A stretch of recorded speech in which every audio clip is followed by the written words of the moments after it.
On this episode of China Uncensored, China wants to build megacities with more people than any city in human history. But megacities could also mean mega problems. Hi, welcome to China Uncensored. I'm your host, Chris Chappell. Nothing screams long-term viability like heavy-handed central planning. Just ask the Soviet Union. Oh wait, you can't. But the Chinese Communist Party still believes in central planning. And that's why they want to build not one, not two, but as many as 19 megacities. Some of them could be home to more than 100 million people. And really, what's not to love about living in a giant Chinese city?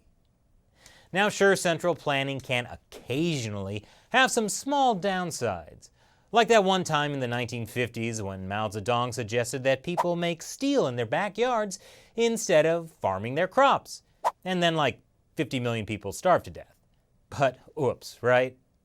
Or more recently, how the Chinese authorities have built several ghost cities like Ordos that hardly anyone moved into because they're too expensive and there are no jobs. See, they're learning from their mistakes. And besides, these new megacity projects will be totally different. A few years ago, I talked about Jing-Jin-Ji, the new megacity the party is building around Beijing. Well, apparently that's working so well, they want to make another 18 of them. The concept behind the megacities is the cluster policy. China's central planners believe that by creating mammoth urban clusters anchored around giant hubs and containing dozens of nearby cities, they can increase productivity and accelerate economic growth. This idea is called the theory of agglomeration benefits. It says that the bigger a city gets, the more productive it is per person. Supposedly, that's because a large labor market makes it easier for employers to find the right workers. And as companies work together more closely, more efficient supply chains are formed. Know-how also spreads more easily, and that increases innovation. According to the Organization for Economic Cooperation and Development, or OECD, doubling a city's population can increase productivity by 2 to 5%. Some experts say that in China, these gains could be even greater. One New York University scholar says that if done right and integrated well, China's city clusters could achieve levels of productivity never seen before. He compares it to the difference between England and the rest of the world during the Industrial Revolution. I mean, who could argue with that much productivity? Labor economists are practically drooling right now. But it's possible, just possible, that despite the best intentions of Communist Party officials, China's megacities won't be integrated perfectly. And if so, that could cause a host of problems. Just think of all the nasty stuff big Chinese cities are already known for, like crowds, traffic jams, pollution, security checkpoints before you get on the subway. Wait, no, I said subway.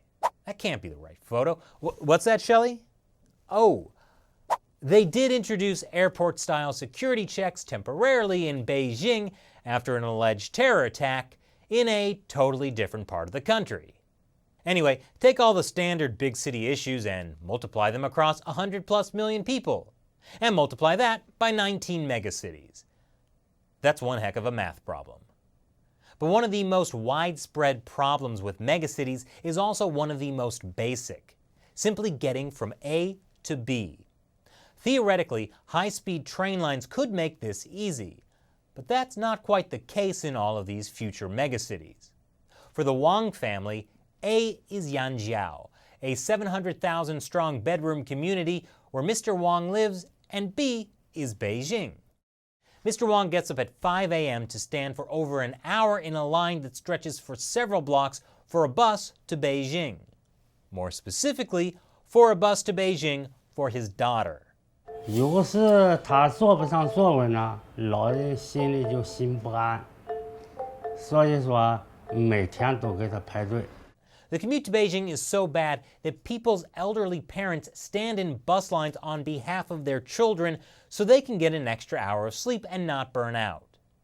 Then there's Miss Ding Shu, who works in Shanghai and lives in Kunshan, a satellite town linked to Shanghai by subway. she's out of luck too. When you factor in her bus ride to the subway, security checks to enter the station, walking time and waiting time, she spends about 4 hours a day commuting. In Yangtze, there's also a lack of schools and hospitals. The services are bad, says Zhengling Yun, whose 6-year-old was one of 65 kids in a grade 1 classroom, according to this New York Times article aptly titled, "As Beijing becomes a supercity, the rapid growth brings pains." But maybe the economic benefits outweigh the drawbacks. Well, the jury's out on that too. In an article from the Journal of the Asia-Pacific Economy called "Did City Cluster Development Help Improve Labor Productivity in China?", the authors write that the empirical results reveal that the city cluster strategy initiated in China's 11th five-year plan has not produced any significant impact on labor productivity, with one exception, the Yangtze River Delta superregion. Research shows that counties tied to this cluster enjoy a 6% boost in productivity. According to China Briefing, the Yangtze River Delta cluster, which combines Shanghai and several neighboring cities, already accounts for about 20% of China's GDP and is the country's richest region. And the supercity they want to make it into has a population of about 150 million people. That's bigger than the entire populations of Canada, the UK, and Australia combined. And again, China's urban planners are building 19 of these megaclusters. The average population of the 5 biggest ones is 110 million. But one reason they're doing it is actually to decrease the size of major cities within each cluster. The Chinese Communist Party doesn't want too many people living in Beijing or Shanghai, so they'll limit the populations there and force people to move into these bedroom communities that are part of the same mega clusters. But a big problem for these smaller cities is that tax revenues from these places don't stay there, but are instead pocketed by the central government and distributed as they see fit. This means needy cities have a big problem to find ways to pay for new schools, roads, or bus service. Changing this would mean restructuring how taxes are collected and distributed, and that would mean giving some centralized control to the people in the community. And according to that same NYU scholar, giving power to the people is the very key to make megacities something more than just a mega pipe dream. He says the central government should share authority and give local communities an opportunity to organize themselves. If the central government try to do everything, they are going to mess up because they are not going to answer the local needs. But fostering a civil society in which people actually have a say in how they run their lives has never exactly been the strong suit of the Chinese Communist Party. Power grows out of the barrel of a gun was Chairman Mao's infamous saying, not power to the people. And now it's that time when I answer questions from fans who support China Uncensored on the crowdfunding website Patreon. Colin Lee Bradford asks, do you think that there is an active campaign to rewrite Chinese history? Rewriting history is a classic move of the Chinese Communist Party. First, there's all those ancient maps the party keeps discovering that prove Chinese claims to disputed territory since ancient times. And the Communist Party has launched several campaigns that changed how people looked at history.